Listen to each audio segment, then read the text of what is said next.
Hello, hello, hello. 1 second. Let me get plugged in.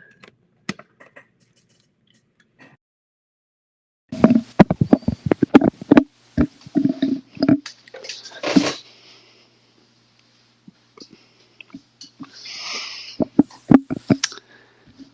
gonna let a few people roll in here before I get started. The email was just sent out, so we should have a couple people going. For today, as you guys come in, if you hear this, I am going to be answering a lot of questions. So if you have had any questions in the back of your mind that you've wanted answered, today I am going to be focusing on a lot of those questions. I have questions that I've pulled from our VolleyChat account on Facebook. If you are not already a member, I highly suggest you join. It's a great little community of people that are not only very enthusiastic about the sport, but are also just willing to help and offer advice. So we have a lot of people going in there asking for advice on what their setting looks like, what their passing looks like. So today, once again, I believe some people are going to be rolling in here. The email should have gone out just a little bit ago. Let me grab 1 second. Don't go anywhere.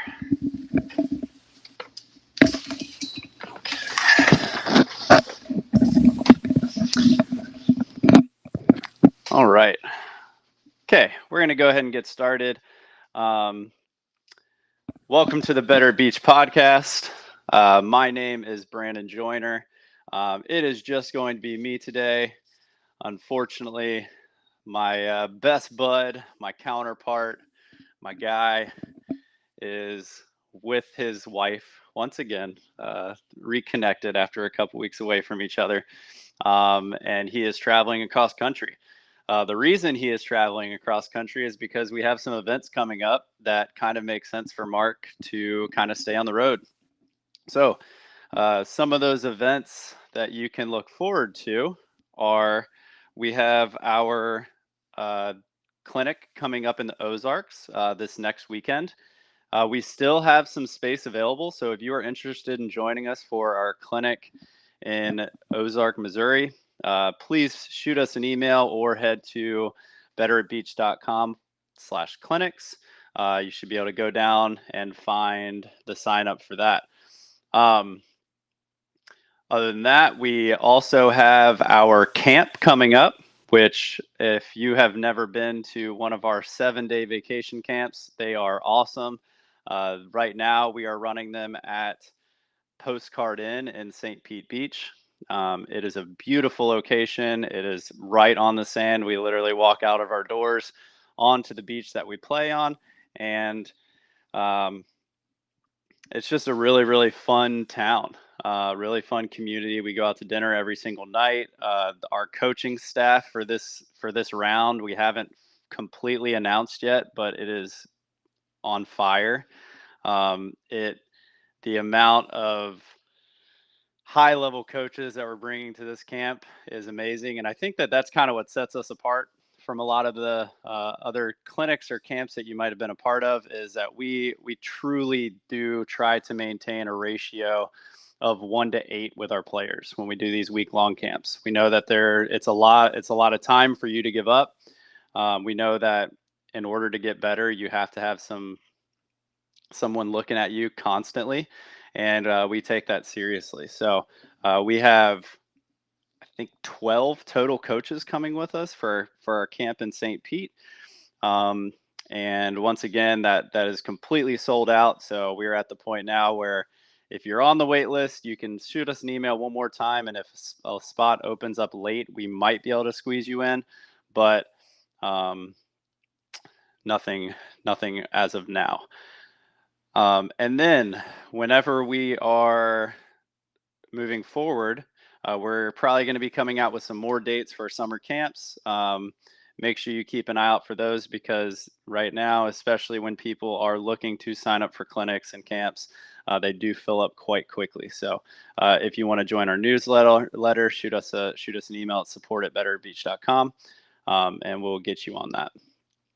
Okay, so a little update about me.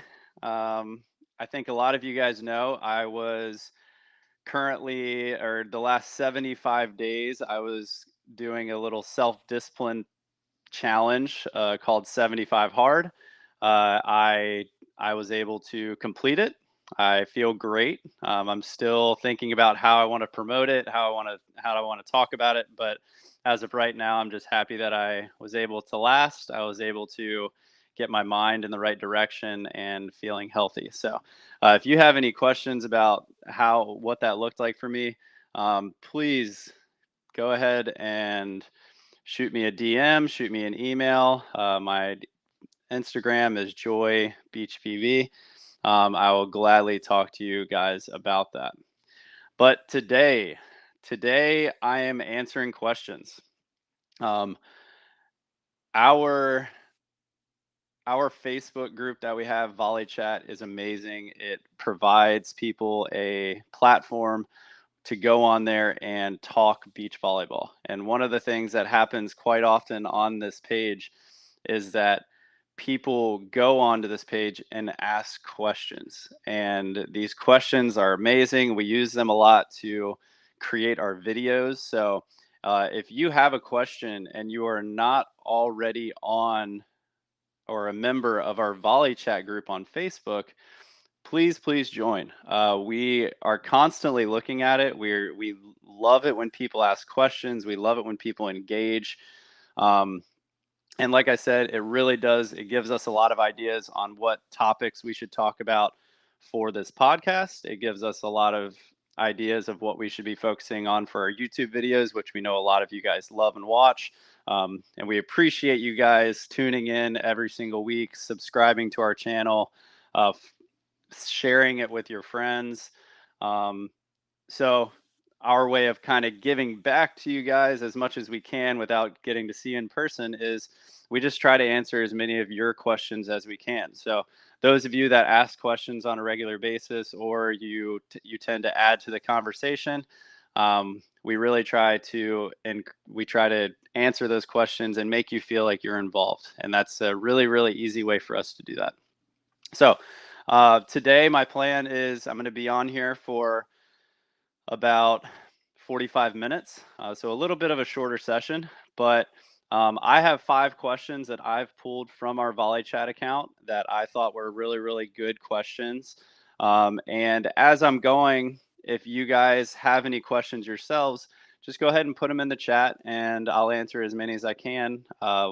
And as I'm going through, I'll keep an eye on the chat. And if I see anything that kind of jumps ahead of the questions that I've written down, then I'll go ahead and answer those. So let's go ahead and get started. All right. So the first question that I'm going to be answering today is we have a group that is new to volleyball. Okay. And I'm not 100% sure where they're playing, but this person was asking for us to help them create some type of rules that their group could follow that encourage fun, but also has a little bit of structure. And I really like this question because I think a lot of people in the beach volleyball world don't have a great understanding of the rules in general. And that's not a put down by any means. I think the rules are written in a way that it offers a lot of judgment. And especially if you're in an area where you're trying to increase the level of play, I think that there are some ideas that we can start to implement. And we actually do this at our camps. Um, but it's just a really fun way to kind of get around all these rules, get around all these debates, and kind of have fun. So, the first thing that I would bring up is, especially in a group where you are just starting out and you're trying to find some structure, if there is ever a debate, just replay the point. I think a lot of times we figure out we try to spend so much time arguing and then nobody really knows the answer, so it just becomes who's better at being a debater, somebody who is better at carrying their words and who doesn't give up the longest. That's not the way you want to do it because it creates tension, it creates a lot of animosity between the group, and you miss out on so much time playing. So if there's ever a disagreement, just replay it, just keep going. Um, some rules that I think you have to follow, and some of these are safety reasons, but the first one I would say is no open hand receiving on the first contact of the play. Um, I think that this is a really easy one to follow because in serve receive, you are not allowed to open hand set a ball. You can have your hands together and make a play, whether it's a tomahawk or some kind of slappy with your hands together. But just avoiding that contact, especially with your hands apart, is going to stop a lot of arguments. Okay. It only hit one hand. You can only say that so many times before you start to get into an argument with somebody. So, for the first contact of the play, make sure that your hands are together. Doesn't matter if it's with a platform, if you're doing a tomahawk, meaning that you're touching the ball above your head, still make sure your hands are together. And if they're not, then especially if we're in a group that's just starting out, I think it's okay to say that's not good. Um, Obviously, in the sport of beach volleyball, you are allowed to open hand serve receive a ball, but it has to fall within the guidelines of a double, okay? Or it being a clean set. All right, sorry, which means that it cannot be a double or a lift. All right. And on the first contact of a play, it's very difficult to not have one of those things happen. Especially, we don't see this happen a lot in the professional world. Okay. Most of those guys are either going to be tomahawking the ball or they're going to be getting their body behind it or away from it so that they can use their platform. So avoid open hand contacts for your first touch. Um, and then another one that I think we should incorporate for these new rules is no open hand tipping on the third contact or whenever you're putting the ball over the net. And what an open hand tip is when you're using your fingertips to push the ball over the net. All right, you can use a knuckle, you can use a fist, you can open hand slap the ball and make a smack. That's what we call a normal attack, but you are not allowed to open hand tip a ball with your fingertips. Um, I honestly, I think that those are probably two of the only rules that I would truly enforce. Um, Another safety rule that I would talk about is telling people not to go under the net or to touch the net in general. Okay, so no nets. If you touch the net, the play is dead. There are some rules about you being able to touch the net and stuff like that, but let's just go ahead and disregard that and think if you touch the net, the play is done. Mainly because it's a safety hazard. If somebody comes under the net, if somebody hits the net, you could be putting the people that you're playing with in a little bit of trouble, and we want to avoid that as much as we can. Okay, so um, but other than that, I think you play. I think you have fun. A lot of us, we spend a lot of time talking about double calls, talking about lift calls. Um, and I think that you can start to bring that rule up when you start to do a tournament. And obviously, this depends on the level of play of your type of practice. For instance, when I go out to the beach, we tend to let hands go unless we call it, right? So if there's a really bad set that's easily seen as a double, we'll stop the play and we'll say no, that one's yours. But if it's anything close, if it's something that's left up for debate, we keep it going. We don't even argue about it. You can ask the other person, hey, did you think that was good? But most of the time, we're not pulling points away from anyone. And especially if you are in an area where you're trying to increase the level of play, you're trying to have fun. I think calling doubles and lifts is a very tricky way to make that happen. I don't know if it's possible because there's so many different interpretations on what is a double and what is a lift. So if you're playing competitively, I think it's okay to add in that rule of saying no doubles, no lifts. But if you're just out there practicing, having fun, there's no money on the line or anything like that. Um, I would just avoid it altogether and say, let's honor call, make the call that you think is best. and let's move on. And once again, if it gets to the point where there's a little disagreement, no, I thought it was clean. No, I thought it was a double, whatever. Just replay it. Points behind you, reset. And I think we can all kind of move forward with that. So we can, I think we can all agree that those kind of rules will definitely help you out to make things move a little bit smoother. All right. All right. The next question. This question was pretty good too. And I think especially since we are moving into season, we're starting to get closer to those tournaments. This person asks, you have 7 days in the week. How many days are you playing volleyball versus training? And when you're playing volleyball, are you doing drills or are you just playing points or playing games? Sorry. I think that this question I'm going to give a blanket statement, but it has a lot to do with the level of play that you are currently at and what your weaknesses and strengths are. All right. So for instance, for me, my season's looking at moving in, or my week moving into a season. If I'm still feeling weak, I'm probably going to focus a little bit more on the gym. If I feel like I'm lacking in my touches, I'm lacking in my accuracy, then I'm probably going to spend a little bit more time training. Okay. So, but if we're thinking about a blanket statement, I think that those numbers of playing versus lifting can be the same. Okay. So I would say 3 to 4 days playing or practicing, and then 3 to 4 days lifting. All right. And it is important to make sure that you are not just going in and playing at practice. All right.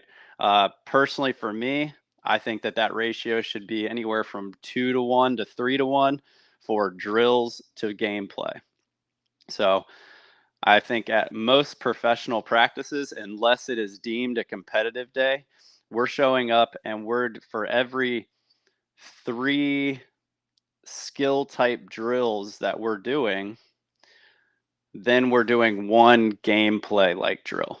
All right. So I think that that's a really, really good balance because it allows you to get the work on individual touches, and then it allows you to get that gameplay moving forward. For me specifically, this past 4 to 5 weeks, I've had 2 days throughout the week where there's no gameplay. It is only drills. And to be honest, those are some of my favorite days. That's where I get the most out of my days. But now that we're moving closer to season, I'm going to start repping up those game-like practices just so I can get used to what it feels like to side out in a competitive situation. It is important to find that, but even throughout your season, even throughout your game, even throughout your weeks, you still need to think about incorporating focus drill type work into your practices, because if you just go out there and play, you're not going to see a whole lot of improvement.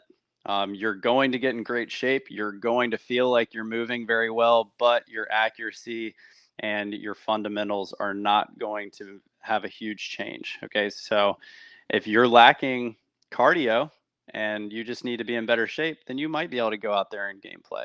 If you're still figuring out how to pass and you're still figuring out how to set and hit and have accurate shots, then obviously you still want to make sure that you're getting in those types of reps. Okay. And whenever you're doing this, it's still important to think about having a focus at your practice. All right. Is it a ball control day? Is it an attacking day?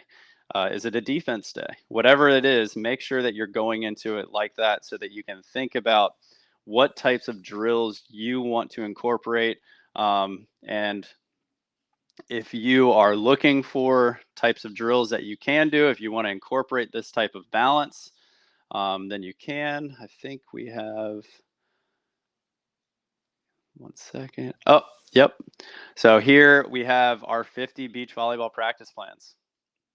And it is a great tool, especially if you are a group that wants to work on training more than playing. If you feel like you've been off balance in that with what I just talked about, this is a great product for you to find. It will give you all those focuses, all those practice plans. I personally worked on this a lot and I'm proud of it. I think that it offers a very wide range of drills and skills to be worked on, and it kind of gives you an idea of what a progression of a practice should look like, um, from individual touches to moving into a little bit more competitive type of drills where you're not just going up and playing all the time. So if you're interested in practice plans, go ahead and check that out. Um, Now, thinking about lifting, you also have to think where you're at. Okay. If you still feel weak, then you might still be on a power phase. So for Mark and I, we've kind of finished our power phase. We're about a month out from our tournament. And now we're at the point where we're thinking about agility and explosiveness. Okay. So we're still working out 3 to 4 days a week, depending on the week. Um, but our focus has changed a little bit. Now we're not necessarily trying to increase our squat PR or whatever. We're trying to put on explosiveness, so it's a lot more higher reps, quicker movements, a lot less weight. We're doing a lot of body weight stuff where it's agility hops and explosive moves. And if you're interested in that, we also have our 60-day max vertical program that just applies all of this. It's written out for you. All you have to do is go on to the internet, log into our page, tells you what workouts you're doing. And luckily for me, I've had Mark be my personal trainer for the last 15 years since I've known him. And now you guys have the option of working with him as well. So it's a great product again and allows you to kind of focus on those things. But my big broad answer would say just make sure that you are thinking about your weaknesses, you're thinking about your strengths, and you are working as hard as you can to get that up to where you need it to be. All right. Doing all right. Okay. Where Here's my next question. Actually, I'm going to take a question from the chat since we already have a lot of questions.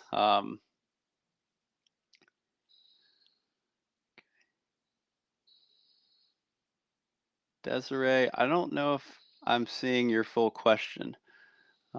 Oh, when receiving a hard hit, what do you look at? Hands, body? I don't know. I get stuck.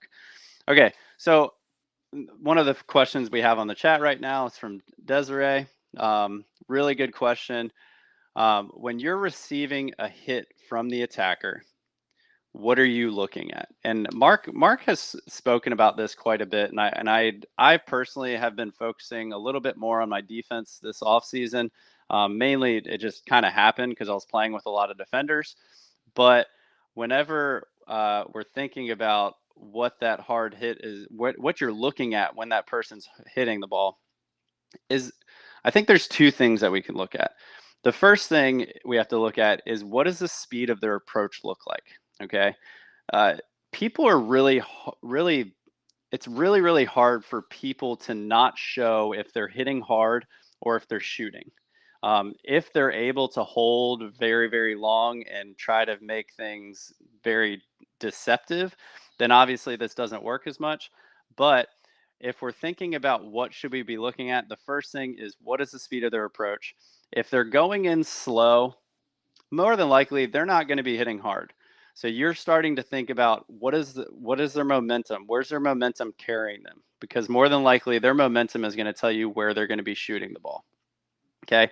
Um, if they are coming in really hard and meaning that their approach is really fast, really aggressive, they look like they're going to try to jump as high as they possibly can and it's noticeable, then that means that they're probably going to be hitting the ball really hard.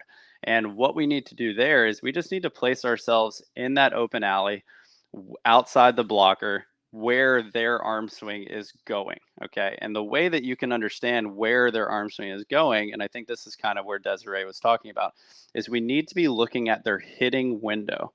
Okay. It's really hard to look at somebody's elbow. It's really hard to look at someone's hand just because it's moving so fast. But if you pay attention to, if you imagine when the ball gets set, if you could draw a picture frame around where the contact point is going to happen for that attacker, then that's the area you need to find, because that's when you'll be able to see what an attacker's hand is doing on that ball. Um, it's a really hard thing to see. It's more setting yourself up in an area to make the right play. For hard attacks, I would say get outside the blocker, think about where their body positioning is going, and then really think about what are they able to hit. I think a lot of us, we give attackers a little too much credit into hitting these really, really sharp, steep sidelines, and we try to put ourselves there. Um, where if somebody's able to hit that sharp, steep kind of ball, they almost deserve it. So put yourself in an area where maybe 70% of their attacks would go. If they don't hit it in that area, that's okay. Then you can kind of take that information in and keep moving. If it's a shooter, then I think it's important to, once again, still think about finding that attack window, make that frame. But now you're kind of looking to see, like, what is their momentum doing? If they're fading away from this ball, more than likely they're going to go either high line or cut shot, depending on what side they're playing. But a player's momentum will give away a lot of those secrets. All right, let's move on to the next one.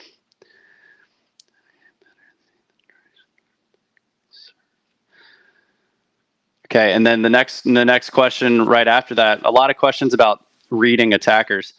How can I get better at seeing the direction of hard spikes or serves? Once again, I think this has a lot to do with uh, reading attackers' momentum. Like, where are their last two steps going to go after their third? Are they going to be inside? Are they going to be away from the setter? Um, if you're able to pick up on that, then you'll realize what an attacker can do.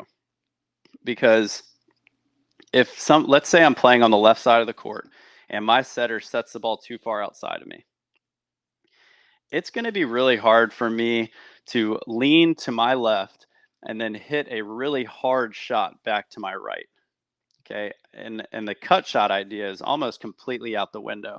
So it's situations like that. So in that situation, if I decide to hit the ball, I'm probably going to hit the ball line.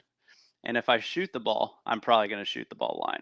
And if I do anything else, my body is in such a weird position that it's going to be somewhat high and slow, because I'm now not using the momentum of my approach to hit this ball, which means that the power aspect is going to be put down quite a bit.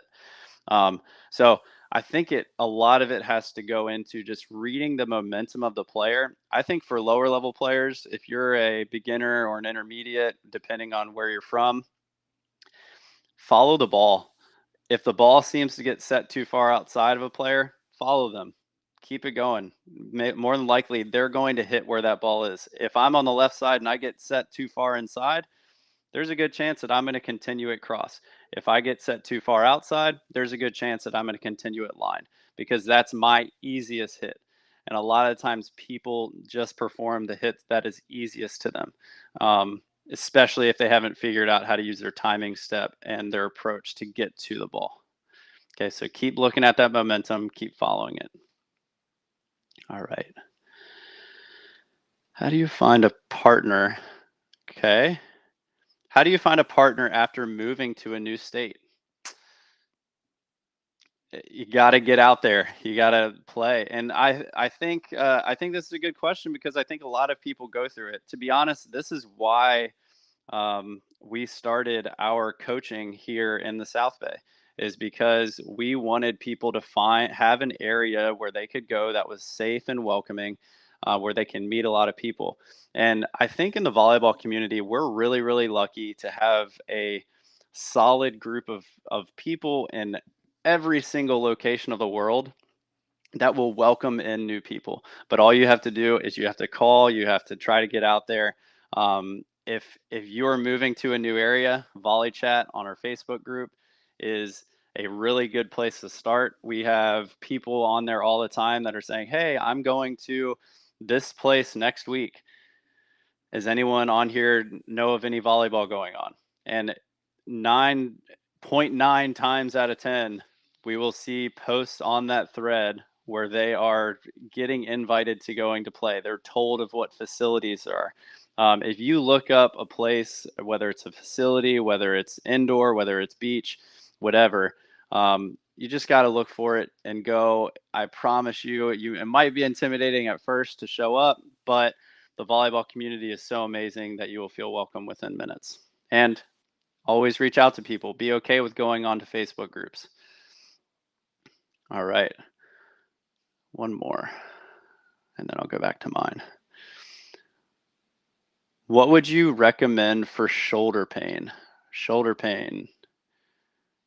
Okay. So a lot of shoulder pain questions. And we actually had a kind of a shoulder question as well on my list. So I'm glad that this came up. Um, I'm going to go ahead and post this right now while I'm talking about it. We have a product that is called How to Fix Your Arm Swings and How to Fix Your Arm Swing in 10 Days. This product was created for shoulder pain issues. The amount of people that email us daily, that get on our Facebook group, that text Mark and I, that drop into Mark and I's DMs about having bad shoulders was the whole reason that we created this course. To be honest, Mark and I love answering questions. We love talking to people. We are volley nerds to the finest.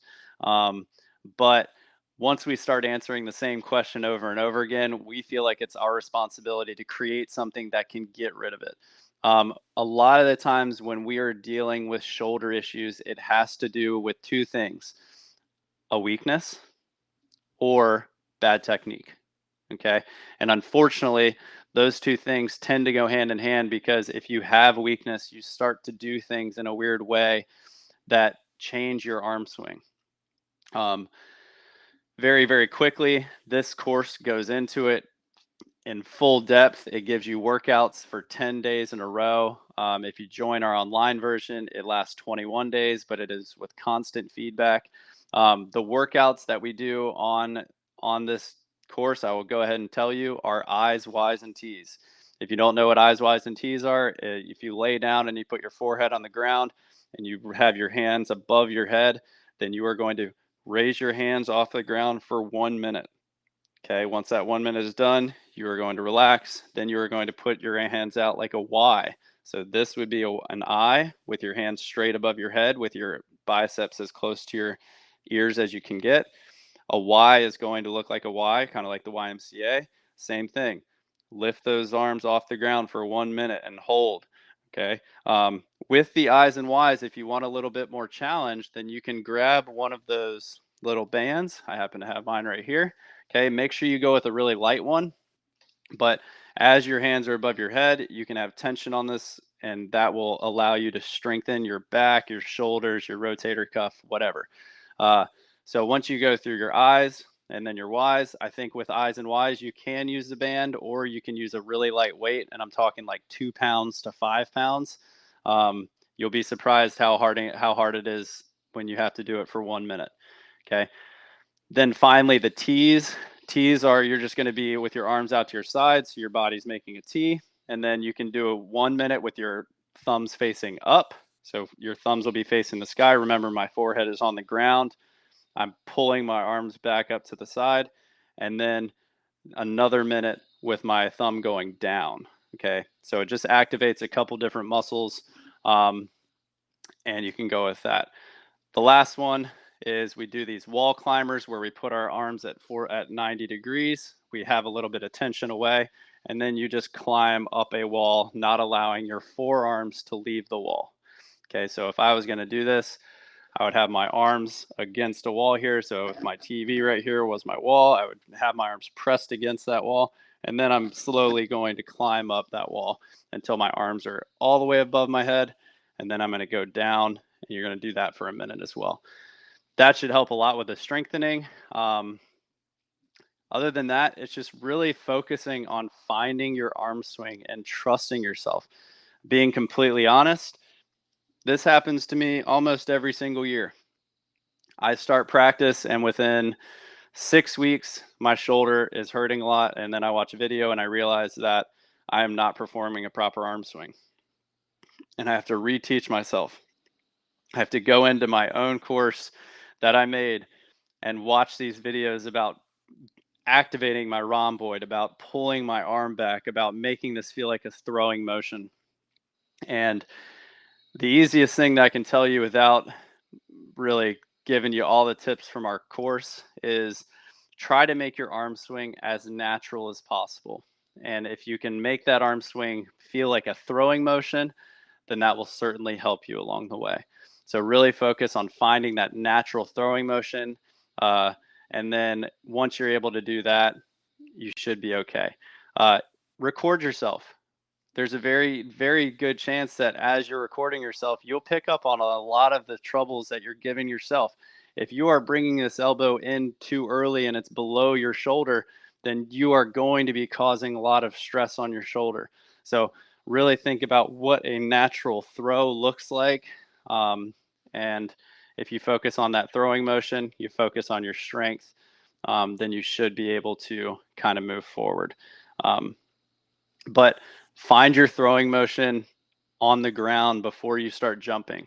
Okay, so still think about whatever you're going to do to fix that arm swing, to fix those shoulder issues. Make sure you're doing those exercises, record yourself, start on the ground by trying to find that open up and that swing through. And then as you continue to progress, you'll be able to add the jump and find that same motion. But a lot of us, we just rely on what we think is helping us. And most of the time, that isn't the case. Okay. So, um, once again, if you're looking to fix your arm swing, if you're looking to fix your shoulder issues, please, please, please check out betteratbeach.com, fix your volleyball arm swing, and that will give you a lot of tips on how you can fix that shoulder issues. If you're playing right now with shoulder pain, I promise you it can go away, and all it is one easy fix or maybe some strengthening to get rid of it. So, all right. Logan Weber, who's your favorite Better at Beach coach? Ah, that's a tough one. I'm assuming I can't say myself, but if I could, I mean, I had Logan, you, because you're the one that asked. All right. Okay, so another question about working out, Simon or Simone. Relating to moving from off season to competition, how long before the season do you switch from strength to power? Right now, the way that it's worked this year, I'm about a month out. So that month will hopefully be enough. I think in the past I've done that a little bit quicker to where maybe I have a month and a half. So if you're still a little bit ways off, kind of keep that in mind. And what is your best tips to avoid injuries? Mobility. Easy answer. Mobility. Make sure that you are focusing on your mobility. Um, Whenever we're thinking about injuries, and a lot of the time, it's not because we're playing volleyball. We say, "Oh, I got hurt playing volleyball," but it's not because you were playing volleyball. It's because you have something that is not allowing you to move, and whenever that happens, our bodies constrict ourselves in order to protect ourselves. So um, if you are trying to stay injury free, make sure you're keeping up with your workouts. Make sure you're focusing on your mobilities. Listen to your body. That's something that Mark and I have really been preaching this year. If we have any type of back pain, any type of hip impingement, whatever, we take that into account when we're lifting. If it's supposed to be a max rep day and our backs don't feel great, we scrub it or we just lower our weight enough to where we feel comfortable. We don't not work out, we don't cancel the lift, but it just changes what we're focusing on. And I think if you can do that, then you'll allow yourself to stay healthy. You're still improving on that line. You're still staying disciplined and getting time in the gym. Um, and you're setting yourselves up to still perform later in the week. Okay. So I think it's just listening to your body, follow as many accounts as you can that give you good information. Mark does a really good job of talking and posting about any type of stretches that he enjoys. So if you don't already follow Mark on Instagram, please do that. He does a phenomenal job. And then we also have our 7-day mobility challenge that we are not sure when that will be starting up again, but Whenever we do get that up and running again, it is a great course to not only participate in, but to just gain knowledge when you're moving forward on how you can be protecting your body. So if you want to join our next mobility section, just let us know and we'll make sure to get you in there. All right. Got about 5 more minutes, guys. Okay, I like the live Q&A, so we're going to stay on this.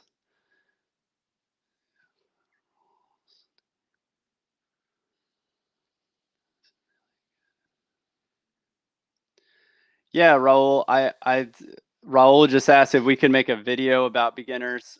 We actually just made one, but even that might be a little too advanced. So I think we could just make a quick little, maybe 3-minute video, just explaining what rules we think are important, how to handle certain situations. I appreciate that advice. I think that would go over well. Okay, rule question. During serve receive, is it a double if the ball comes off a player's forearms, then hits the bill of the hat? No, that's good. As long as it's one motion. Okay, so if somebody is going to, let's say somebody serves short, and I go and I try to pick this ball up short, and just because it's so short, when I swing my arms to get this ball in the air, it happens to clip my hat on the way up, or it happens to clip my face on the way up. That is still a good play. Okay. It's only going to be counted as a double if your hands are apart or if it is 2 separate actions, meaning let's say I pass the ball in the air and then I head it to my partner. Okay. If it is an incidental contact, meaning it just passed the ball and it happened to graze off your face or graze off your hat, then keep the play going. Obviously, the ref has the final call, but it should be a good play if it's on accident and it happens to just be what happens in the play. But just make sure it's one continuous motion. That's the term that you'll use. But it was one continuous motion. Okay. I hear some say it's one attempt, so it's legal. Yeah, you're right. Nice job. Okay. Also, do you have a place you like to go to find rulings? A place you can actually understand the language written. Some of the sites that are reading are... No, Greg, I don't. Unfortunately. Honestly, I don't know if you're on our Facebook group, VolleyChat. Let me see if I have the link for that. I think we do.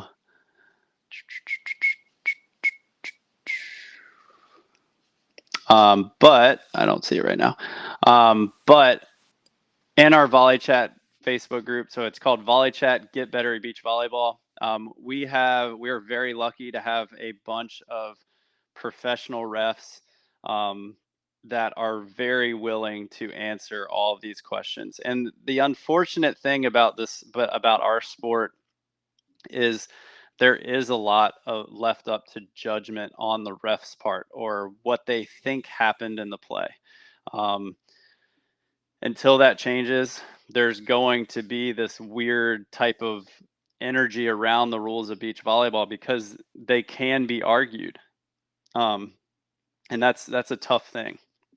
But our group on VolleyChat is great because the refs do an awesome job of going in there, giving their ideas, and it allows you to kind of clear up at least what a ref would say to you when you're playing in a game.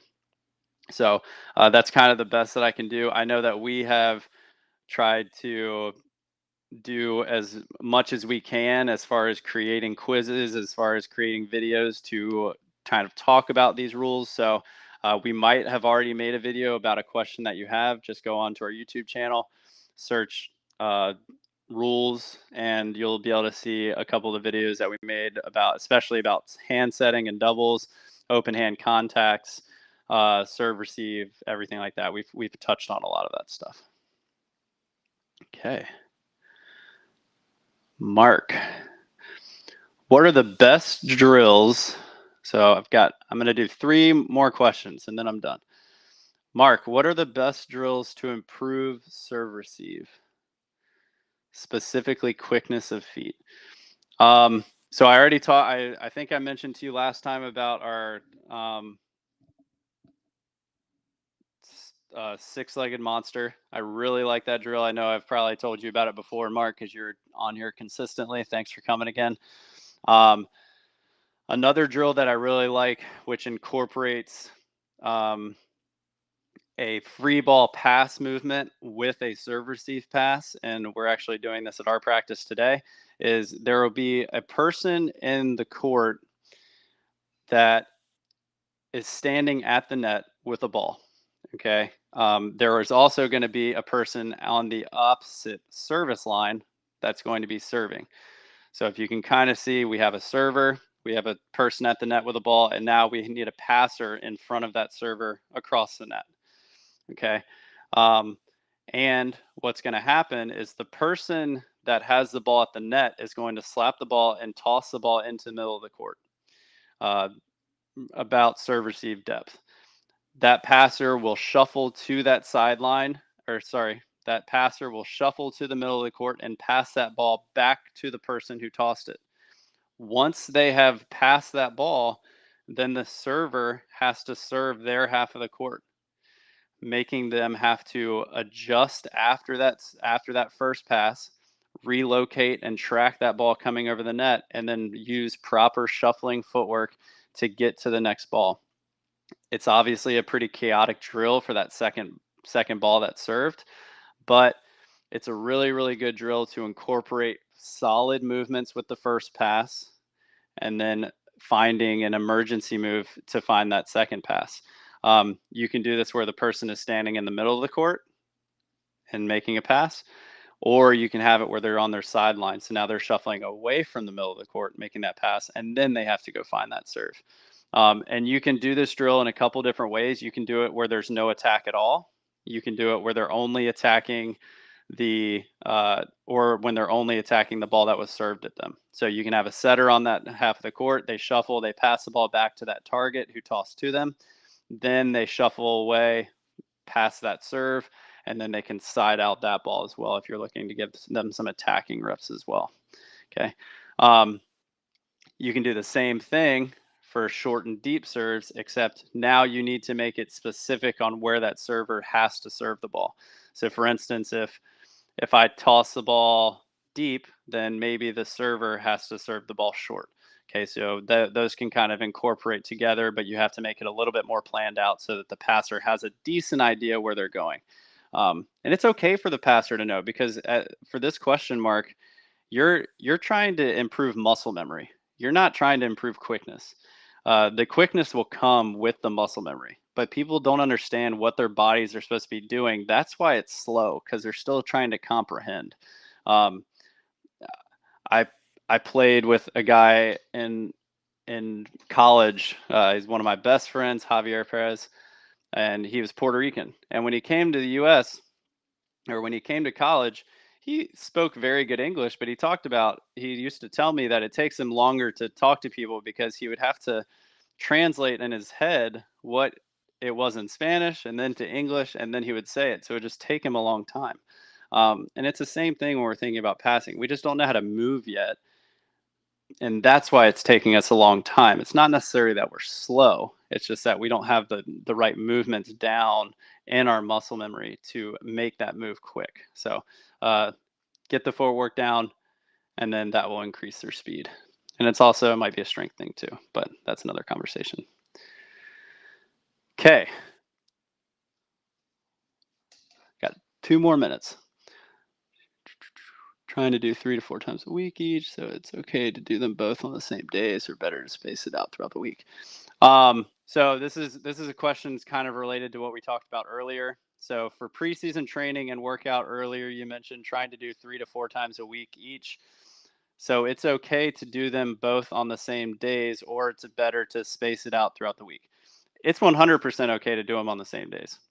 For instance, today I'm doing a practice that's mainly going to be drill based. Okay. And then after I'm done with my practice, I'm going to the gym and I'm going to be doing a lower body session. Okay. So it is okay to make those happen on the same days. It's just making sure that you're listening to your body. Okay. So for instance, if on a Wednesday I'm supposed to have a competitive practice, and then I'm also supposed to do a workout Wednesday morning, then it might not be a good idea for me to go a heavy lift on Wednesday. Okay, so it takes planning. It takes you thinking about on Sunday morning, plan out your week. Say, I'm going to be practicing on Monday, Tuesday, and Thursday. Okay. And then you can also think about your lifting. Okay. That allows me to work out Monday, Wednesday, Friday, something along those lines. And then as you're creating that plan, it gives you something to stick to. And then you can listen to your body and you can adjust your playing or your workouts depending on how your body's feeling. Okay. Soreness isn't a reason to change. Okay.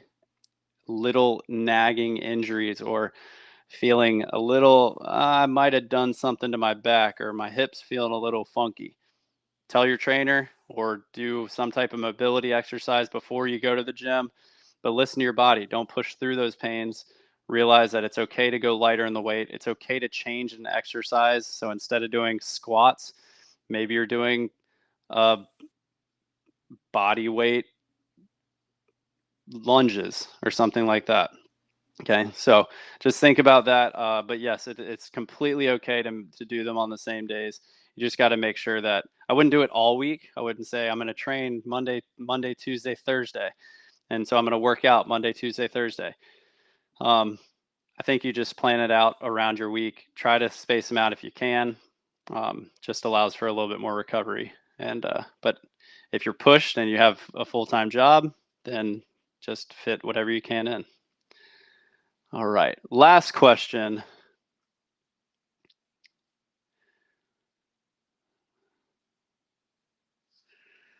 Logan, I already answered you. All right. Okay, here's the last one from Zachary Miller. Rule question. What are the rules for getting a ball that crosses over the net on first contact and bringing the ball back to your side of the net? It has to come back around outside the antenna. Yes, and it also has to go outside the antenna on the way over as well. Okay. So if I'm in serve receive and I pass the ball over the net, I wish JM was on this because he had a heated debate a couple weeks ago about this. But if I pass the ball over the net and it goes inside the antennas, then pursuit is not an option. Okay.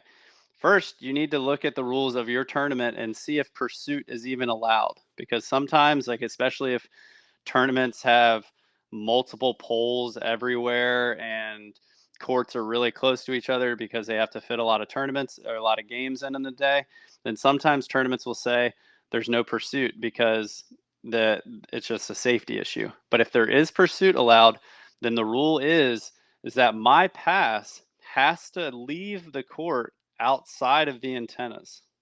Okay. And then in order for the play to also be legal, is that if somebody runs under the net and brings this ball back to my side, then it also has to stay outside the antenna. Okay, so I think the big confusion with this rule sometimes is that people don't think it matters if the ball, where the ball, how the ball travels to the other side of the net, but it has to remain outside the court on both the after the pass and returning to your side before you send it over the net. Okay. If the ball travels inside the antennas, then that is no longer your ball to play. It is the other team's job to decide if that ball is in or out, and you have nothing to do with it. Okay. If I pass the ball outside of the antenna, my player can go get it, bring it back outside the antenna, and I can send it over. Okay. People love to argue that one, but I was a setter in indoor. I had to do it quite often. I knew when it was good, when it wasn't. The only time where it really comes up for debate is if the ball travels over top of the antenna, because that's a ref's judgment to decide where it left. All right.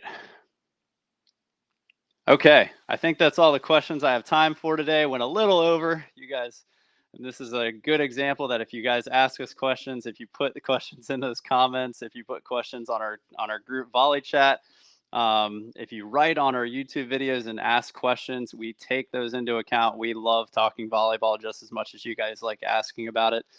Um, so I appreciate you guys talking with me today. On Wednesday, hopefully Mark will be back with us. But once again, he is on the road.